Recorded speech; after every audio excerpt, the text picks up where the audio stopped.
Hi, everyone. I'm Gabriel. First of all, thanks for all of you for coming here and welcome to this panel. I'm Gabriel Caillo. I'm a co-president at General Atlantic. I think most of you know GA, but if you don't, we are a global investment firm. We manage just about $100 billion, and for the last almost 50 years, we've invested behind the most innovative and disruptive companies in the world. We've partnered with them, helped build them, and hopefully turn them into global champions. We do that globally.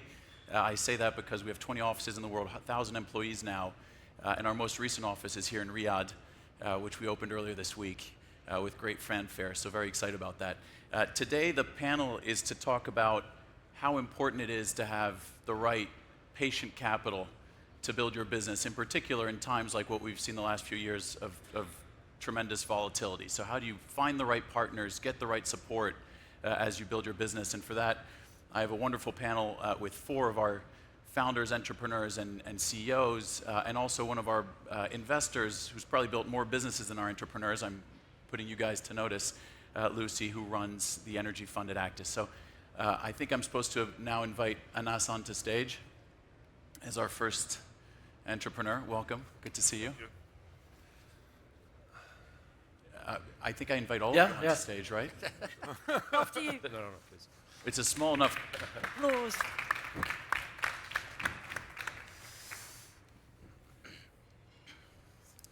You prepare so much and then this happens, right? It's always the same thing. So listen, before we kick off into the discussion, and I think it's a small enough crowd, hopefully we can make it interactive, so I've given tough questions to Mustafa in particular.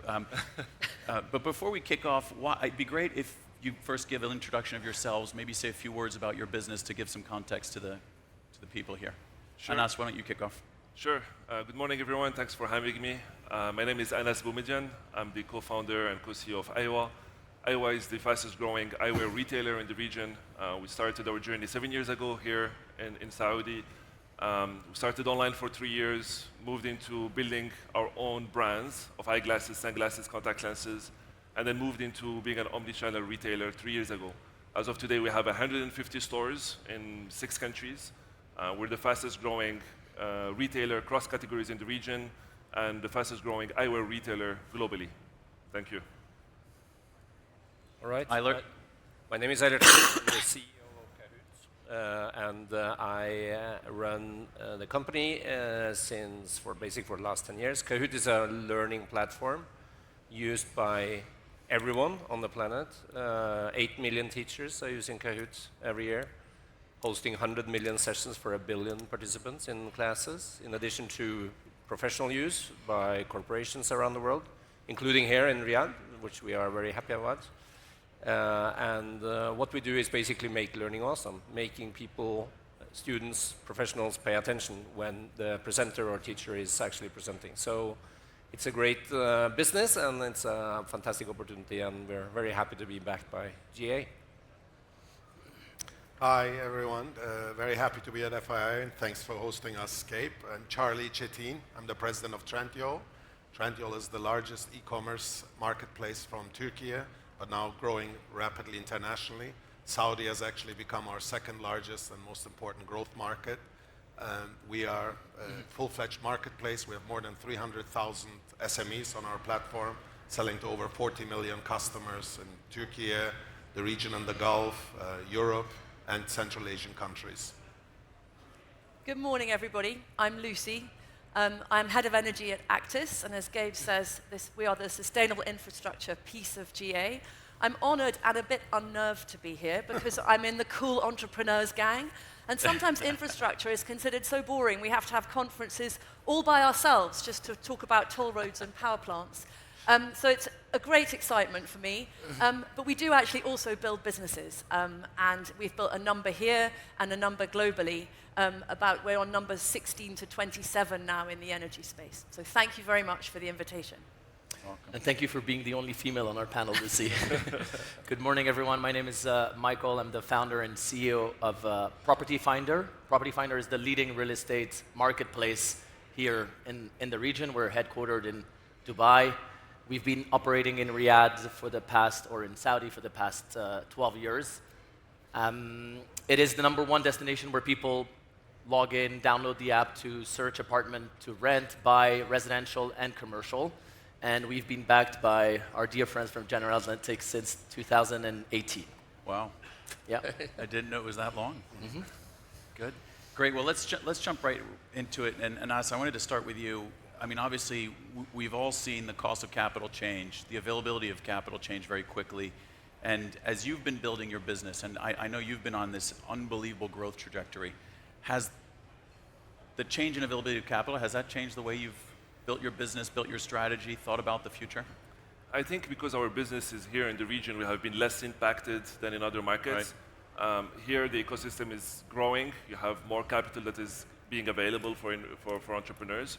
And I think, in general, like an entrepreneur is a person that's supposed to be resourceful. So, like, you have to find a way to make it happen, whatever it takes. Extend your runway, speak to different type of investors. So along the way, like if you look at 2017 when we started eyewa, it was harder to attract capital in this region. Now there is a lot more abundance of capital in this region, so we're seeing that change in a positive way. Even though the interest rate is increasing, it's easier for entrepreneurs from this region to get access to capital. I think there's also the fact that a lot of capital was raised by the GPs, but what was not yet deployed. So there's a lot of dry capital that is available for entrepreneurs to, to build their businesses. Yeah, interesting. Would you have grown faster if you could get more capital? In general, yes, but at the same time, you want to be focused on what you're doing. Yeah. Like our market is the GCC, and we really want to go deep in this market.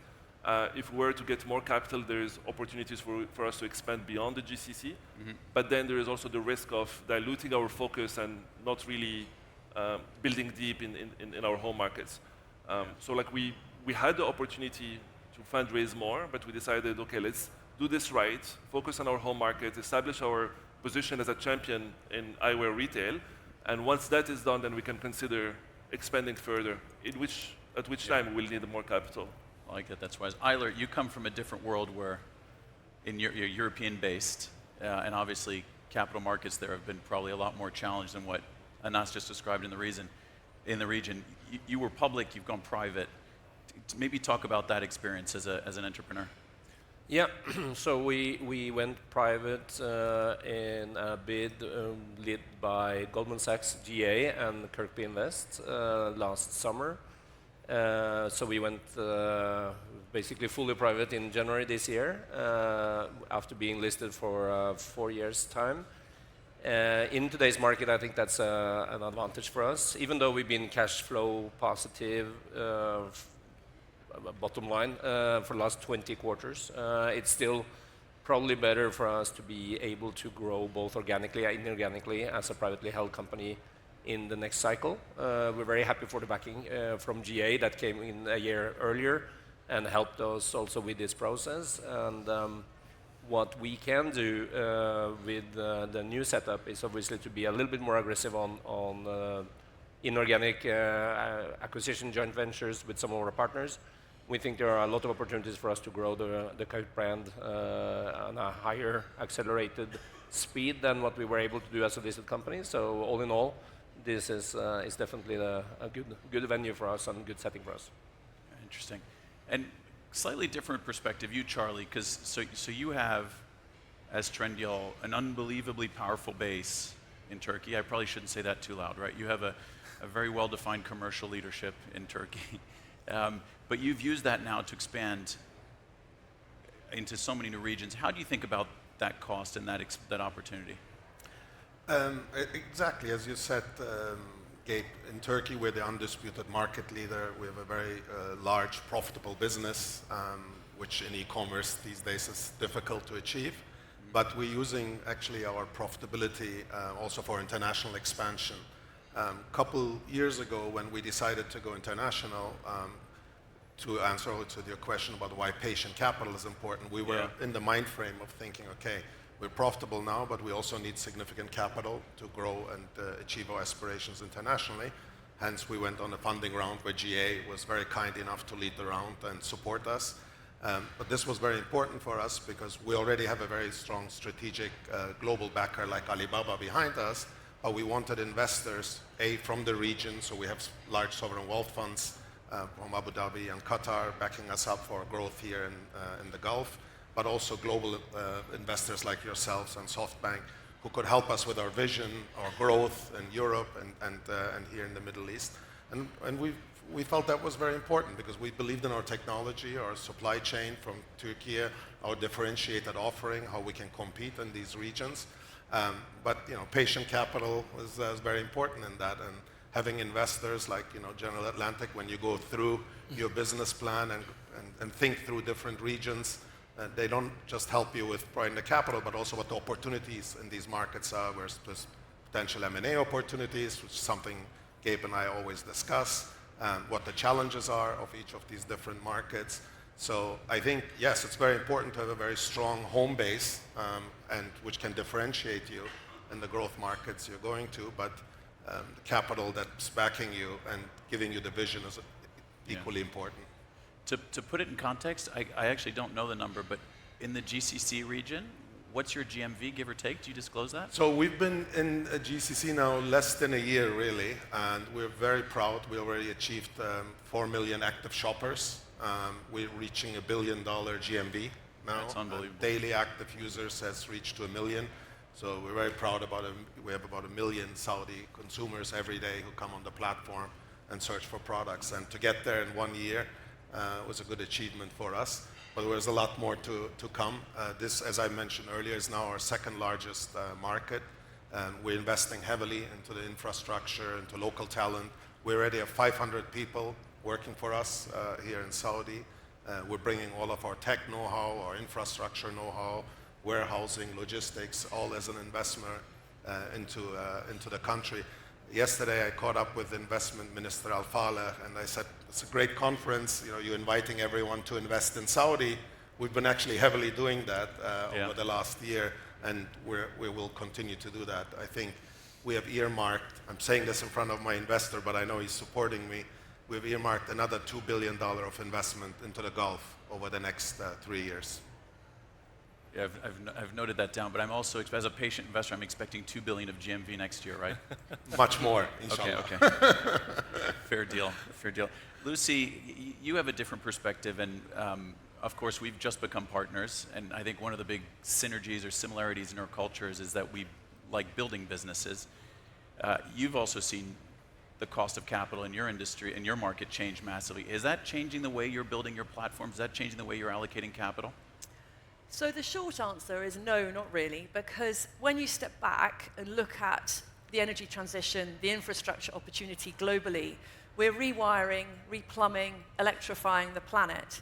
That is an enormous opportunity with a huge secular trend behind it. And that is there. Governments want to turn the lights on for their populations. They want to meet the needs of hyperscalers in terms of AI demand. That doesn't change. So the opportunity is enormous and the fundamentals are still there. And actually, infrastructure is an incredibly resilient asset class. Countries still need electricity. They need projects. It actually works very well through multiple cycles. And although there is recalibrating of cost of capital, it actually varies a lot between regions. And we have invested in over 35 countries. And even in our current portfolio, where we have 12 different generation businesses, different markets are moving at different paces, and therefore that creates a lot of resilience and diversification. And we look for the same pattern recognition each time we are backing a management team or even starting from scratch our own business. And those things still come together through the cycle. And we look for that sizzle when things come together and we see a management team well positioned against an opportunity in a market that has a very strong plan around energy transition. And that becomes a very entrepreneurial activity. Yeah. Yeah, we'll talk about the human capital aspect, because I know that's probably on everyone's mind in this panel, is hiring the right team, retaining, incentivizing the right team. But before we get to that, Michael, you've also, I don't know if you've noticed, but my few days here at FII, it's been unbelievable to me how entrepreneurial the feel is, right? Every young person you meet is starting a company or a fund or something like that. It's incredible. I mean, it reminds, as a European, God, I have so much envy in watching so much entrepreneurial spirit. You've been an entrepreneur in the region now for a very long time. 20 years, yeah. and your company's now embarking, same thing, in a pan-regional strategy. Would love to get your perspectives on that experience, how you've seen the region change. Yeah. So on the funding side, I think I've seen quite a lot of cycles. So when we started, there was absolutely no VC money in 2005, and the only way we could raise money was from a strategic that wanted to enter this part of the world. Luckily enough, we were able to buy back the shares from that strategic, and then we did the whole Series A, B, and C. When you guys came in on the Series C, I think it was your first consumer internet investment in the region. This recent phase of funding has been different. As you know, we've now raised debt, which is quite unusual for a growth tech company, especially from private credit, to come into the region. And so it's kind of interesting to see that now you've got access to large amount of debt as a tech founder, which is very, very new in the region. Thinking that somebody in Silicon Valley writes a $90 million check for a company in Dubai, in the region, without even having and visiting the region, to be honest. So I don't think Lucy would approve that kind of risk management. But going back otherwise from the landscape, we've been in Saudi since 2012, and the acceleration of change is exponential. And 3 years ago, I had a view that it would take another 20 years to get to where some of the other cities in the region have achieved. This year, I've been blown away, and mainly by the youth, to go back to your point. The entrepreneurs that I've been meeting are absolutely fantastic. They are extremely focused. They have a vision. Their work ethics, which I know was a big concern for a lot of people for a very long time, how are we going to get them to change the way they work, have totally changed literally over the last 2 years. These guys work 7 days a week, 14 hours a day, and I was really impressed. And that is telling me that the country is really on track to deliver on the promises. Maybe it'll take a little bit longer than what is advertised today, but it's not if, it's when it will happen. And I don't think I've ever been as convinced as I am during this trip. Interesting. And Anas, you must have a perspective on this, because you're born in the UAE, but I think now Saudi is 100 of your 150 stores. Yeah. And by the way, I know you have a dual strategy, right? You're digital, but you're also playing with the physical. Talk a bit about that expansion into the Saudi market, the opportunity, how you built your brand, all those aspects. Sure. So to build on what Michael was saying, we see in Saudi this huge transformation, and you see it in the people. There is this fire, this ambition, this energy that you don't find elsewhere. You don't find this in other markets in the GCC. Saudi is really changing at a really rapid pace, and we realized that. We had a prior experience before eyewa, the food delivery business with Hunger Station in Saudi, and we saw this movement, this transition that was happening really fast. So from day one, we built a company to be a Saudi company. Right. From day one, we said, okay, when we opened our first store in December 2020, it was in Mall of Dhahran in Saudi, and since then, we opened 100 stores in 3 years. This is unheard of in this region, but we were able to do it because of the talent that we could find. It's not a situation where it's very hard to find rock stars. Practically all the people that we interview, they have that fire. They see what's happening around them, and they want to be part of this change. And that's really unique. You don't find that, in Europe. You don't find that even in the US.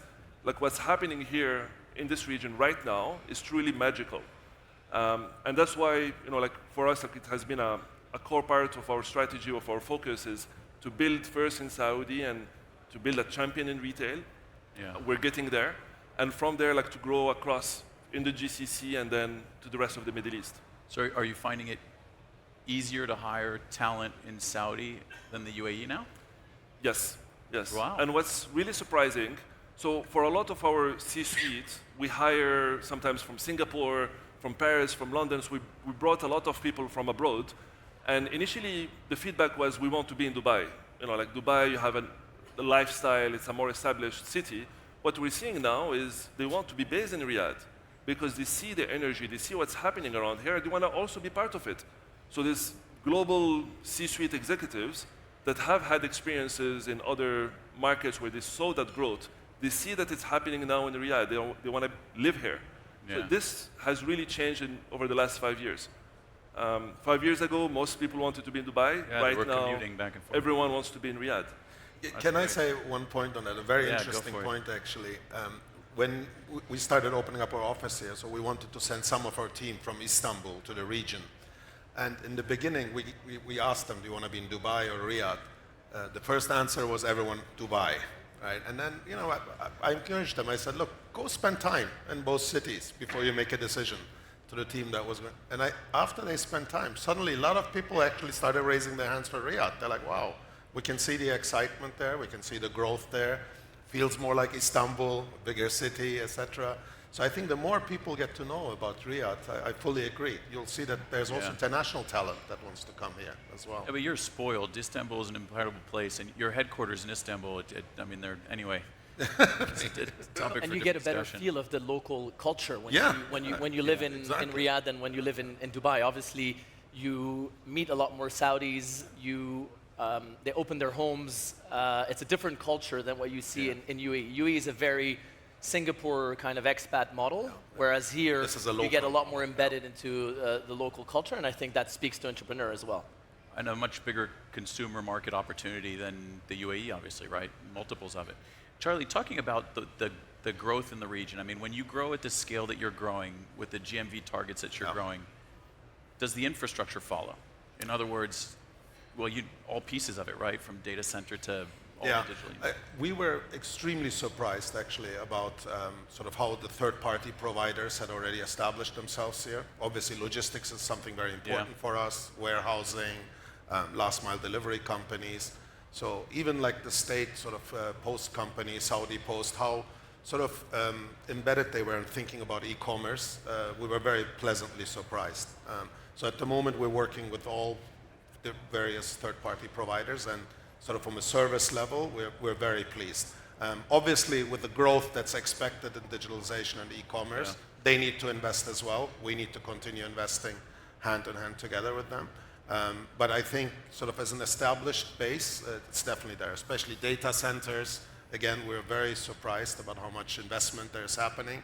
And now, obviously, with our market entry, the amount of offers we're getting from data center providers or from logistics companies who want to build warehouses for us.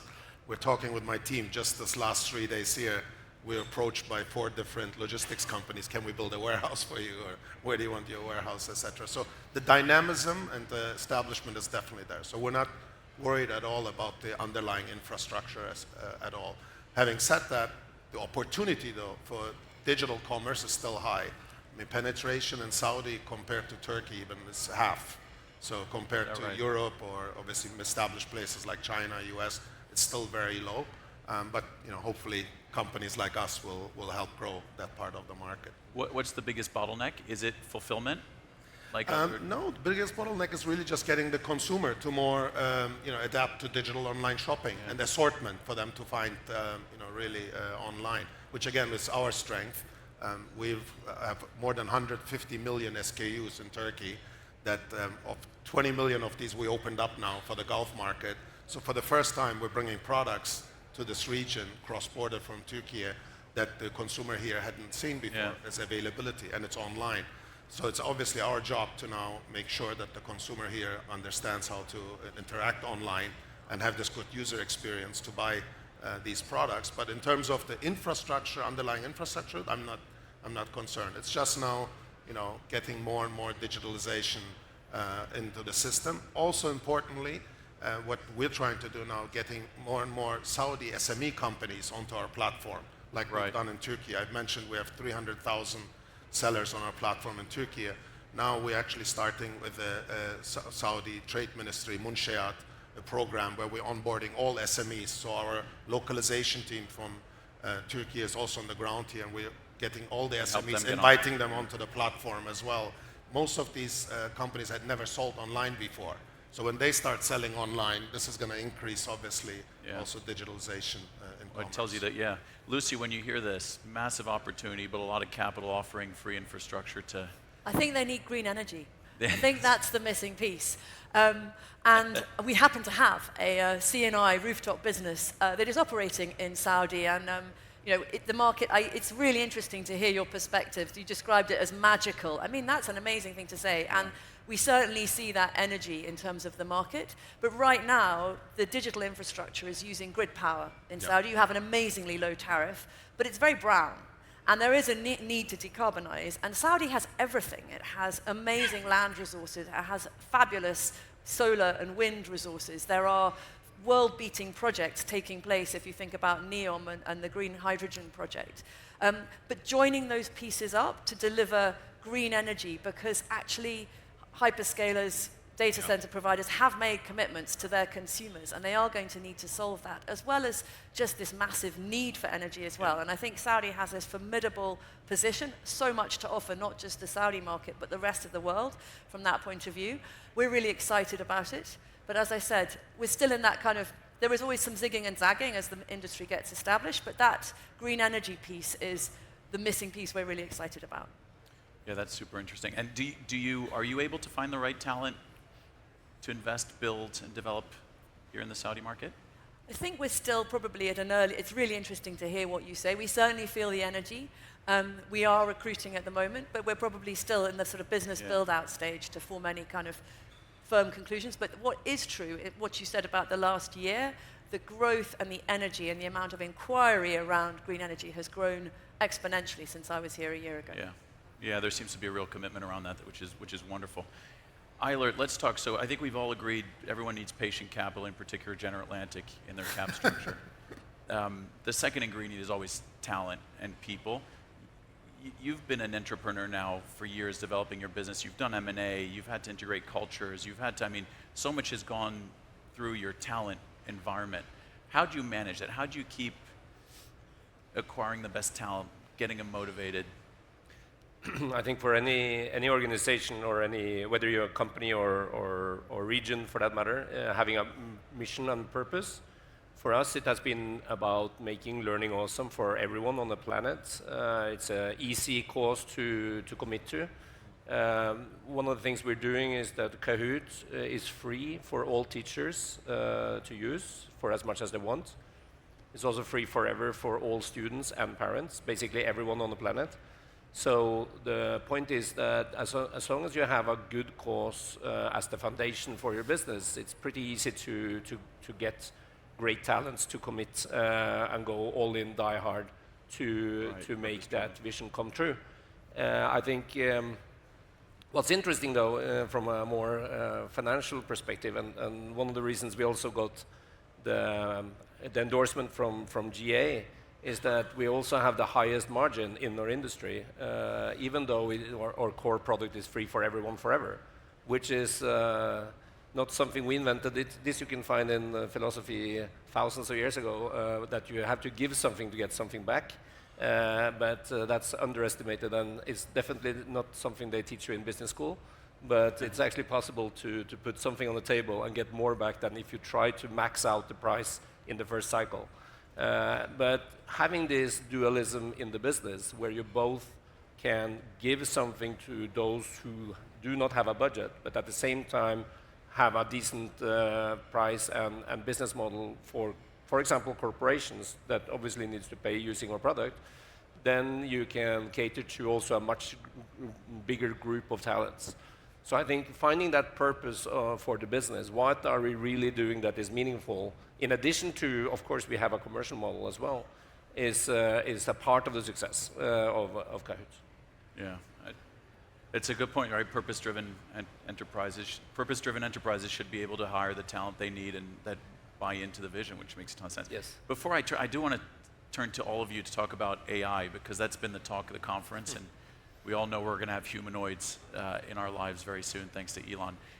Before we go to that, just one of the things that's shocking, I feel, when you drive in from the airport to the conference is the number of cranes that you see in the sky, how much is being built in the city of Riyadh, and then of course you see Vision 2030 and the ambition of that.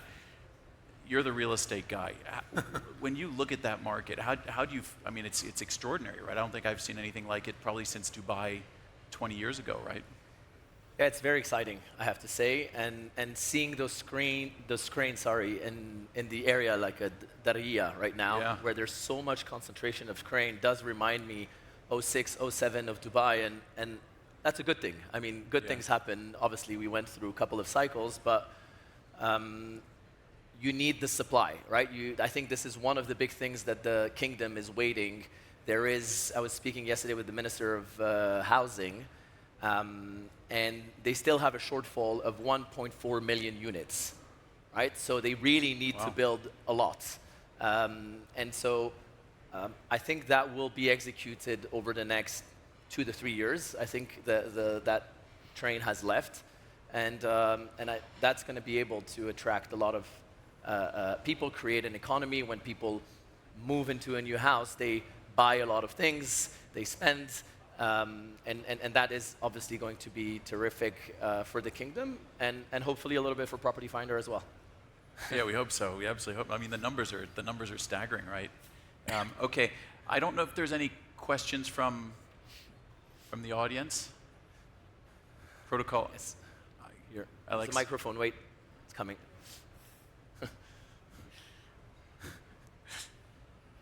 Thanks, everyone, for the very interesting insights.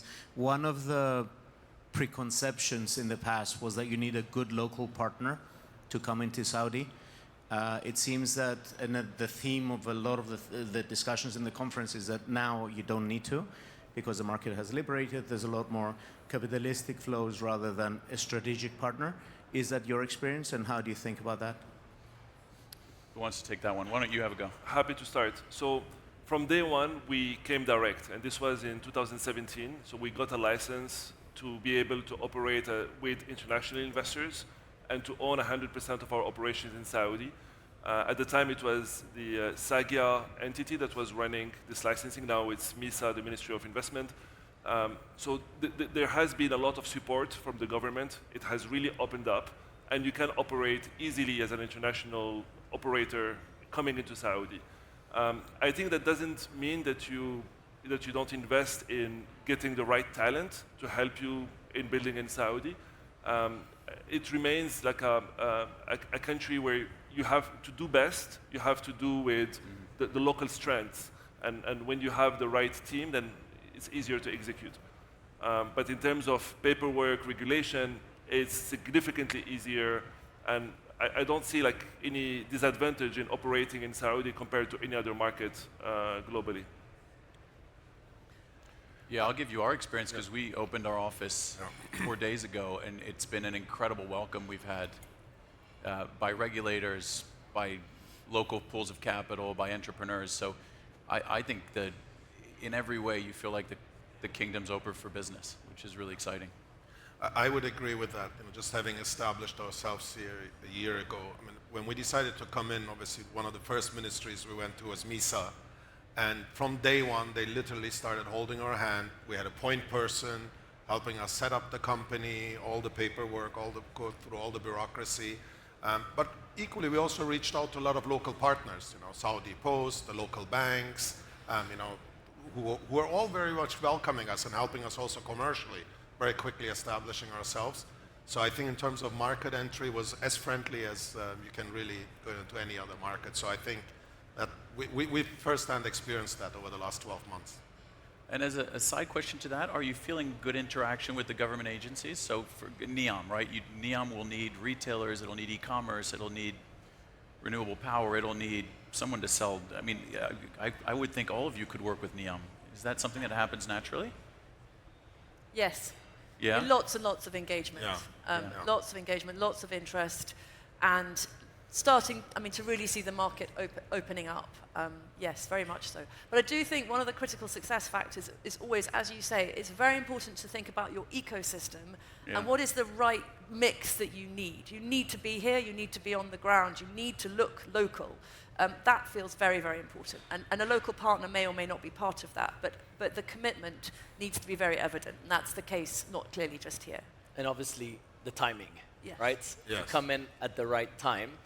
I mean, we've been here for 12 years, and if we had gone in too hard, as in invested too much, we would have left the market, right? Because it was too soon 12 years ago.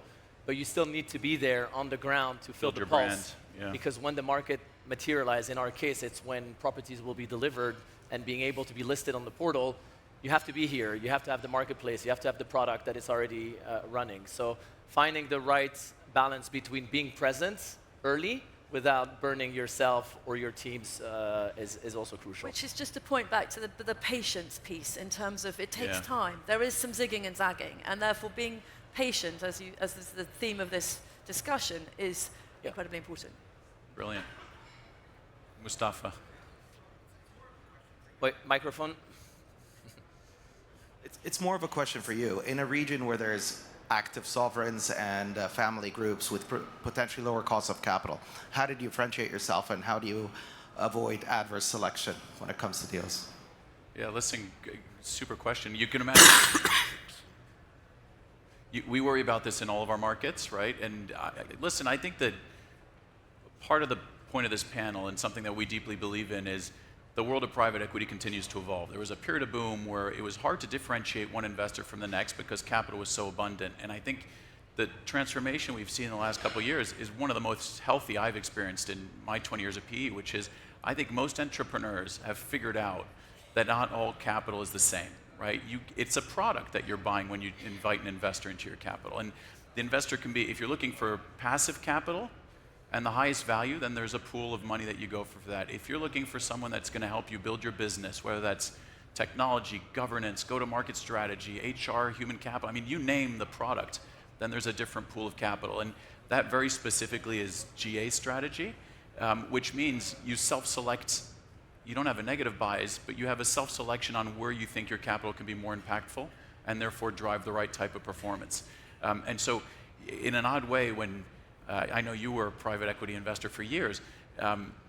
When we manage our pipeline of opportunity, one of the biggest questions we have at investment committee is how engaged are we going to be? How much does the entrepreneur want you to be involved in helping grow the business? Because if the answer is not at all, then we're not the right capital provider. If the answer is yes, I'm a partner, we have a plan, then we get really excited.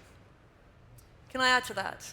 Yeah. Because I mean, we are an investor who always has our hands on the steering wheel.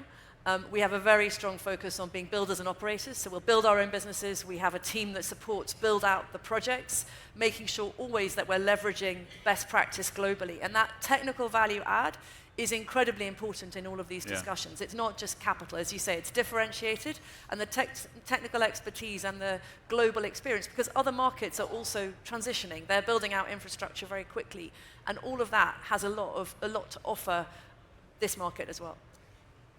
I would add also that it's the brand, right? When you bring an international brand on a cap table, it does something very different than when you bring a local brand. You need both, right? But the international brand, at least in my experience, having GA on our cap table, has enabled us to hire talent that I would have never had access to. I mean, one of my top leaders left Facebook. He was leading the whole region for Facebook to come to Property Finder. And he would have not done that just for Michael Ayani. He came also because GA was there, and its institutional name, and it's reassuring. And I think that's great because you need that transfer of knowledge from the big global techs to the local companies. And investors like GA are enabling that more than the local investors, I would even say. And entrepreneurs recognize that. My panel here pretty much recognize that. Feels like I seeded that question. Thank you, Mustafa. That was brilliant. Well, thank you. I think we're up on time, so unless anyone has thought-provoking final statements, humanoids or AI or anything like that. No, we wish you a lot of success in the kingdom. Thank you so much. Yeah. And actually, you're the newest kid on the block. All of us have been here before GA. Yeah. So welcome. I know. I need to welcome listen to you guys. Saudi. Thank you so much. Thank you everyone for participating. Appreciate it. Thank you.